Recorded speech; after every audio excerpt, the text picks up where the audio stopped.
A whistleblower complaint filed at the Internal Revenue Service in November by a knowledgeable church member alleges that a nonprofit supporting organization controlled by The Church of Jesus Christ of Latter-day Saints used member tithes to amass more than $100 billion in a set of investment funds, and the church misled members about uses of the money. The complaint may be the most important look at LDS finances in decades, a window into one of the wealthiest religious organizations in the United States and the world. Details of the IRS filing reveal financial assets largely hidden from the church's membership, often known as Mormons, and the public view. The 74-page document filed with the IRS and obtained by Religion Unplugged shows that Ensign Peak Advisors, Inc., EPA, owned assets under management grew to more than $100 billion from $10 billion in the past 22 years, fueled by a mix of investment strategy and tithe money from church members. Religion Unplugged reached EPA's Managing Director Roger Clark by phone on Monday, offering to explain key parts of the story and to ask questions for EPA to give a response. "We don't really answer questions with the public press, so thanks," he said, before hanging up the phone. Ensign Peak Advisors articles of incorporation confirm Ensign Peak is an arm of The Church of Jesus Christ of Latter-day Saints. As registered under Section 509A3 of the Internal Revenue Code, Ensign Peak Advisors, Inc., EPA is a supporting organization of the Church under Article 3 in its registration document. Upon dissolution, all Ensign Peak assets go to the Church or affiliated organizations according to Article 5, and that article cannot be changed without the written consent of the First Presidency of the Church. Because Ensign Peak Advisors is a support organization to a church, it is not subject to disclosure requirements that other nonprofit organizations are required to make. A former church member in Minnesota named Lars Nielsen published a 74-page document filed with the IRS that makes several allegations. The filing also included several internal EPA documents, including an EPA policy book, an EPA master plan, an EPA new staff orientation guide, statements of financial condition, and data downloads and analysis of the firm's investment portfolio. One presentation slide in the document from March of 2013 is labeled New Staff Orientation Deck and shows a church investment governance structure, including a council on disposition of tithes that allocates funds from tithes to holding organizations in the church such as EPA. Nielsen learned of the allegations from an LDS church member, who prefers to be unnamed. The whistleblower worked with Nielsen on a 2-month research project to research and explain the inner workings of EPA. The complaint, Form 211, was filed with the IRS Whistleblower Office on November 15, 2019 and received by the IRS on November 22, 2019. Nielsen has chosen to go public with the allegations by releasing the report online and explaining the allegations in videos. "I started to suspect that EPA was not compliant with its 501c3 or acting in accordance with its articles of incorporation around 2013, the whistleblower writes on a notarized cover letter to the IRS obtained by Religion Unplugged. "I raised several flags and concerns over the years. A secret $100 billion stockpile." The document tallies assets in EPA using downloaded spreadsheets of assets from across its portfolio from March 22, 2018. The document indicates that the firm receives billions each year from tithe revenue, the donations church members make to the church, and estimates EPA assets from tithes and investment growth is more than $100 billion at present. The organization's IRS 990T forms also show an opaque but growing organization. In 2007, the organization listed investing as its primary business activity, lists a $1 million book value of all assets at year-end. In 2015, it listed a book value over $1 million. By 2017, EPA listed investing in partnerships as its primary business, did not disclose its book value, reported $17.6 million in capital gain net income, and lists $1.25 million as tax overpayment.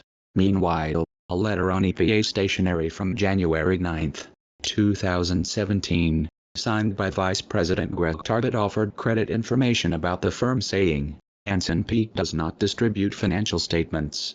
Assets, however, are well in excess of $5 billion and Ensign Peak is essentially without debt.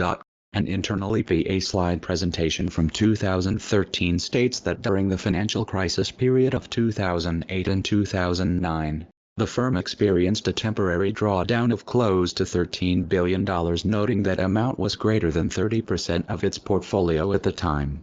The whistleblower complaint said EPA had 75 employees in 2019, up from 20 in 2010.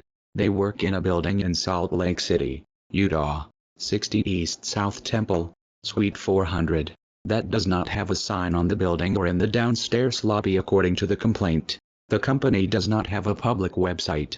A LinkedIn search Events and Peak Advisors lists 64 people who work there, including people in typical finance roles such as compliance officer, investment manager, investment analyst, portfolio manager, equity trader, private equity associate and accountant. Supporting organizations raise funds. They invest funds. Depending on how the investment fund was set up, it could well be proper, says Arthur Reiman, an attorney at the law firm for nonprofits in Studio City, California. If it's set up as an investment fund and increased 1,000% in 20 years, that's a pretty good return. The whistleblower document alleges that EPA has given away $0 to religious, educational or charitable purposes. Nonprofit experts such as Reiman note that EPA's registration as a 509(a)(3 supporting organization to the LDS Church could protect it from having to make charitable distributions because churches are not required to disclose finances to the public. The Church of Jesus Christ of Latter-day Saints pays all taxes that are required by law, says an LDS Church statement about its tax status. Nielsen says the Mormon Giga Church needs a place to park its cash and has used EPA to do so. Nielsen alleges EPA grew from regular tithes by members of the LDS Church, most of whom had no idea of how their money was being spent or invested given the lack of public financial disclosure by the Church since 1959. Certainly, other religions and denominations, Islam, Hinduism, Judaism, Catholicism, Episcopalians, Orthodox Christians and Protestants, have property and wealth. Calculating that wealth is often difficult because of varied organization structures.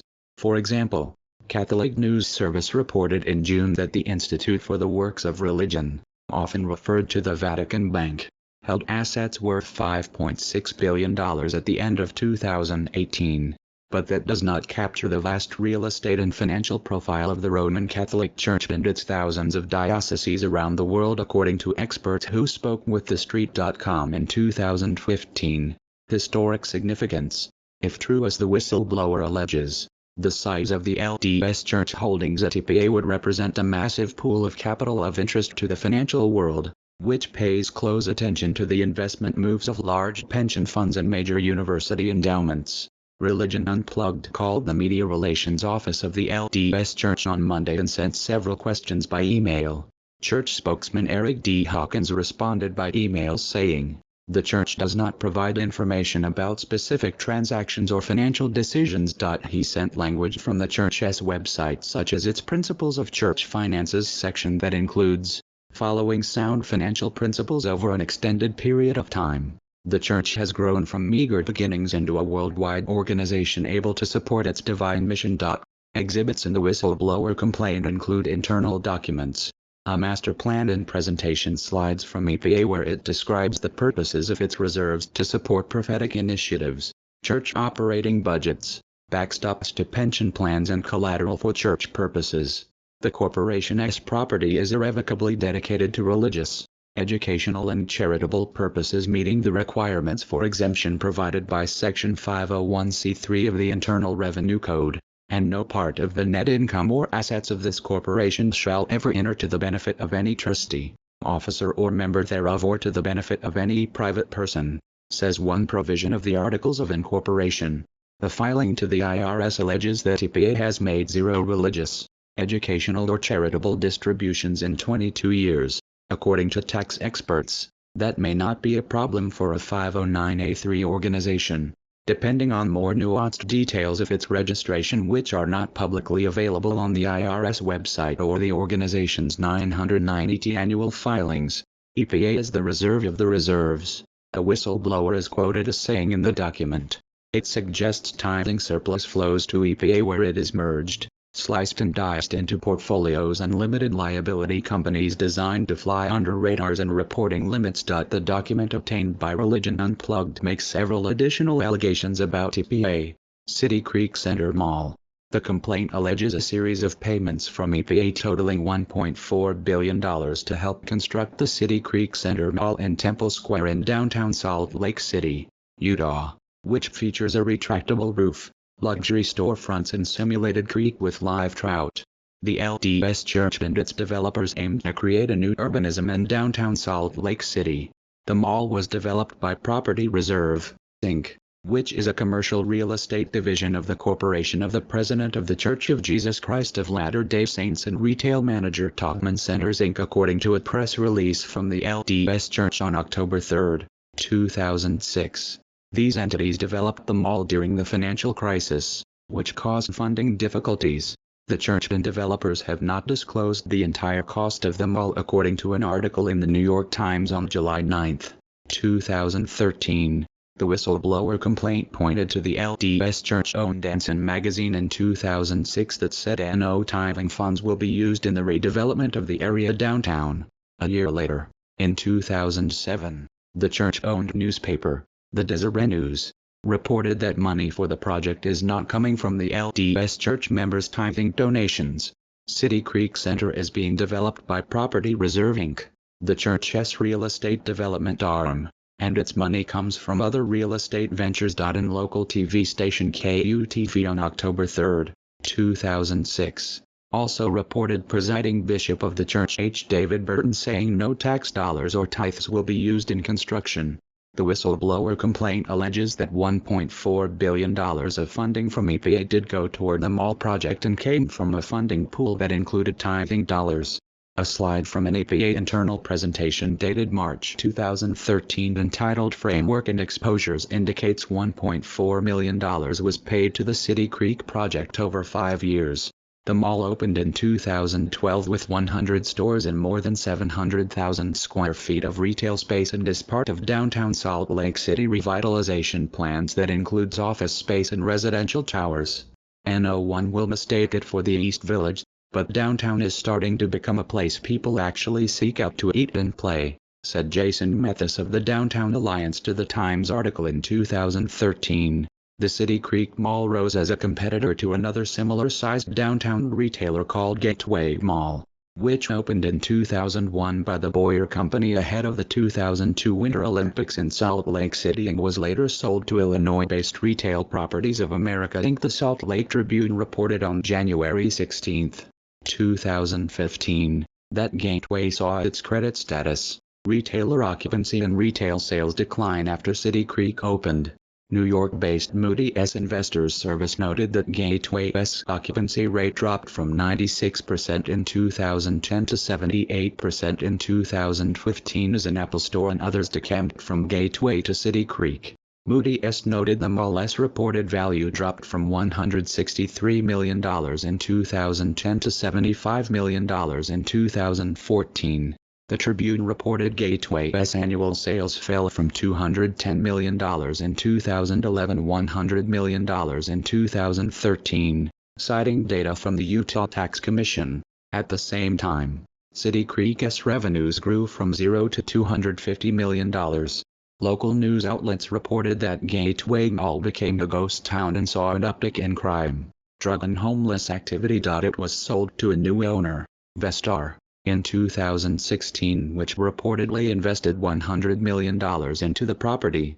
One member of the Corporation of the Presiding Bishopric and an executive in the LDS for-profit businesses, Keith McMullen, told Bloomberg Businessweek in 2012 that tithes do not go to the church's for-profit endeavors and did not go to City Creek Center. The whistleblower complaint to the IRS raises the question of whether church leaders such as McMullen made honest or false public statements about financing sources for the mall project both before and after construction of the mall. When asked about tithe funds being used in the City Creek project contradicting what the church leaders said, LDS Church spokesman Eric D. Hawkins sent language from a church statement that said the City Creek development is a way the church enhanced the environs of Temple Square and underscored a commitment to Salt Lake City, Utah, where it is headquartered. Mormon, Inc., The Church of Jesus Christ of Latter-day Saints is one of the most economically successful religious organizations in the United States. Defying a history of persecution, Mormons settled in Utah after they were attacked by mobs at times during their nearly 200-year history and forced to flee previous locations in upstate New York, Ohio, Missouri and Illinois. LDS members in the resulting nearly 2 centuries have founded companies, become elected to federal offices and written best-selling books. And, in the early days, LDS church leaders set up hundreds of businesses in Utah to help build a functioning economy. Early efforts to force church members to patronize LDS-owned businesses led to the U.S. Congress passing the Edmunds-Tucker Act in 1887 to limit vertical integration and monopolies by the LDS Church. The president of the LDS Church, currently Russell M. Nelson, presides over 18,000 churches, 217 temples, 4 universities, 3 media companies and dozens of other properties along with EPA. Pew Research Center data shows 97% of LDS members consider themselves Christian, but only 51% of U.S. adults consider Mormonism as a Christian religion. Pew data also shows that LDS members are more highly involved in their congregations than any sector of Christianity, surpassing Protestants, Catholics and Orthodox Christians alike. In the book Passing the Plate, Christian Smith writes that most Christians give away 2% or less of their income while Mormons averaged 5.2%. Time magazine published a cover story, Mormons Inc. exposed by David Van Guyema in 1997 titled Kingdom Come, that showed the growing financial power of the LDS Church. It said Salt Lake City was just for starters the Mormons' true great trek has been to social acceptance in a $30 billion church empire. The story examined the extensive agricultural holdings, radio station chains, life insurance companies and other assets. There is no major church in the U.S. as active as the Latter-day Saints in economic life, nor, per capita, as successful at IT. The piece argued that Roman Catholics have more wealth than Mormons, but the Catholic Church had 45 times as many members in 1997. The Mormon Church is by far the most numerically successful creed born on American soil and one of the fastest growing anywhere, Van Guyema and colleagues wrote. Its U.S. membership of 4.8 million is the 7th largest in the country, while its hefty 4.7% annual American growth rate is nearly doubled abroad, where there are already 4.9 million adherents.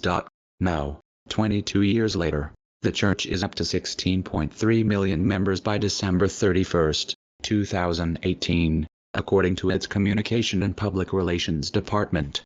The report states 102,102 new births in 2018 and 234,332 new converts to the church, which reports 65,000 full-time missionaries around the world. Meanwhile, some Utah news outlets and researchers suggest church membership growth is sputtering. Newsweek published a story on June 5, 2011, by novelist Walter Kern titled The Mormon Moment, noting that the LDS Church resembles a sanctified multinational corporation, the General Electric of American religion, with global ambitions and unestimated net worth of $30 billion. It noted that then presidential candidate Mitt Romney was a wealthy and powerful member of the Mormon Church, as was fellow presidential candidate John Huntsman Jr. Senate Majority Leader Harry Reid was Mormon at the time as well. Bloomberg News estimated the net worth of LDS Church assets at around $40 billion in 2012. The whistleblower estimates a closer net worth figure of the church could be $200 billion or more when you include EPA along with vast agricultural and property holdings. A church-managed investment portfolio represents a newer area for the church. When asked to confirm or deny the whistleblower allegation that the church has amassed more than $100 billion in owned assets under management, the LDS Church spokesman pointed again to online statements from the church such as, "The church's reserves are overseen by church leaders and managed by professional advisors, consistent with wise and prudent stewardship and modern investment management principles. Ultimately, all funds earned by the church's investments go back to supporting its mission to invite souls to come unto Christ." Tithing culture. The church's auditing department publishes a short statement every year without giving more financial disclosure. Church auditing is of the opinion that, in all material respects, contributions received, expenditures made, and assets of the church for the year 2017 have been recorded and administered in accordance with approved church budgets, policies, and accounting practices.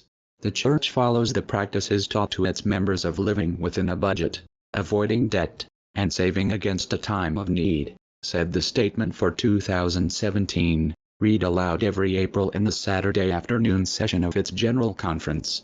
Author John Aress wrote a piece at Religion News Service in December of 2019 titled, "I Just Paid My Mormon Tithing. Why Don't I Feel Better About IT?" She notes that December is a time when Mormons are supposed to sit down with their bishops to declare themselves. That means, are you a full tithe payer? 10%, a partial tithe payer, something less than 10%, or a non-tithe payer? Aress noted that the LDS Church stopped making disclosures to its members about its use of money in 1959 because the church was on the brink of financial disaster that year. She suspects the non-disclosure policy continues not because the church is poor or indebted, but because it has grown wealthy enough that exposing the extent of its holdings could cause embarrassment and prompt unwanted questions. Samuel D. Brunson, the Georgia Riite Hall Professor of Law at Loyola University in Chicago, writes that this practice dates back to at least 1906 and, today, provides the sole window into the global finances of the LDS Church. In the spring 2015 issue of Dialogue, a Journal of Mormon Thought, Brunson wrote an article on LDS financial transparency that shows finances were once open for the inspection of the saints according to church records from 1905 and 1906. Brunson writes the church was more financially accountable to its members between 1915 and 1959. He writes that the LDS Church lost $1 million on municipal bonds in 1956 and spent $8 million more than its income during 1959. As a result of its silence about the details of its finances, members, critics, and the interested public have been left to guess at the church's wealth and the scope of its charitable spending. Among other things, Brunson writes, the church's lack of public financial disclosure bothers some apologists and critics alike who have requested, in various ways, that the church return to its former practice of publicly disclosing detailed financial information. Brunson told TheStreet.com that England and Canada have disclosure requirements for religious nonprofits, but that churches in the U.S. can disclose whatever they want, and whatever they want can vary. Experts on the LDS Church note that in Mormonism, the church hierarchy uses tithing as a principal metric to judge the faithfulness of its members. Only tithing members can witness temple marriages of other members, including one's children, and participate in other central rites of the faith. Only tithing faithful males can move up in rank of church leadership, according to Richard Ustling, a Religion Unplugged columnist who co-authored the 2007 book Mormon America, The Power and the Promise. Aaron L. West wrote in Ensign magazine in 2012, quoting a Mormon bishop in El Salvador who said, "If paying tithing means that you can't pay for water or electricity, pay tithing. If paying tithing means that you can't pay your rent, pay tithing. Even if paying tithing means that you don't have enough money to feed your family, pay tithing." The church as Ensign magazine and the EPA fund take their name from Isaiah 5:26 that says, "He will lift up an ensign to the nations." Time reported in 1997 that $5.2 billion flowed into the LDS Church in 1996, dwarfing the pace of contributions received by other denominations. It noted that the LDS Church sees tithes not just as tools for paying church staff and expenses, but, rather, as venture capital to build new temples, normal activity for religious organizations, and also to invest in stocks and bonds, as well as for-profit companies in agriculture, travel and real estate. Time estimated LDS Church investments to be $6 billion in 1997, a figure that may have been underreported. By comparison, the Southern Baptist Convention, the largest Protestant denomination in the U.S., discloses on its website that it received $9.6 billion in giving from the estimated 14.8 million members in its 47,456 cooperating churches in 2017 to 2018. Brunson notes that some other churches are trying to improve financial disclosure. The Evangelical Council for Financial Accountability, ECFA, accredits churches that prepare accurate financial statements to be reviewed by an independent certified public accountant, which make their financial statements available upon written request. The LDS Church similarly has the option to make financial disclosure, whether or not the law demands it. Even without a secular obligation to disclose, the Church might view itself as subject to a divine disclosure mandate, Brunson writes. But such a mandate does not explicitly exist in canonized Mormon scripture, and the evidence is strong that church leaders have never believed they were under such a divine mandate, even at the beginning of the Church. A cloak of secrecy. The whistleblower complaint alleges that the EPA universe of assets grew by $90 billion between 2009 and 2019, and a large part of that growth came as runoff from tithing income to the Church. Religion Unplugged reached out to several former employees of EPA to hear their perspective on the firm and their response to allegations raised in the whistleblower complaint. One former employee, speaking on background, said he greatly respected EPA staff and leadership and didn't he believe the firm needed to practice more transparency. Transparency, he said, is usually for accountability to those who you have a fiduciary duty to. In this case, they are responsible to themselves. They don't have investors. I understand if it is a mutual fund where people give their own money to manage. The EPA don't have shareholders. The whistleblower complaint noted that a former head of fixed income at EPA, Richard B. Wills, in 2011 advocated for transparency. The longer we wait to disclose, the more difficult it will be to defend. The document quotes him as saying. It quotes another member of the asset allocation team saying, "We've got an optics problem here. The lack of distributions sure doesn't look good." An ex-Mormon thread on the message board Reddit names powerful Utah institutions and calls Ensign Peak Advisors the big kahuna of them all and identifies it as the super-secretive investment arm of the Church. The author of the Reddit post describes a meeting he had at EPA in which he was asking for a $100 million investment and said the firm saw that amount as a drop in the bucket to them. Religion Unplugged tried to reach the person to learn more. Other websites online such as Salamander Society has discussion threads ask LDS tithe payers to contact church headquarters and request financial disclosure of church assets and to obtain any response other than sorry, that information is not available. In response to Religion Unplugged's questions about financial disclosure, the Church Media Relations Department sent links to statements on the church website. While the church chooses not to publish the details of its finances, the Church does provide public information on the financial principles it follows, the financial controls in place to protect church funds and the source and use of these funds, according to a frequently asked questions section on the LDS Church website. The Church also provides all financial information required by law. We are anonymous. We are legion. We do not forgive. We do not forget. Expect us.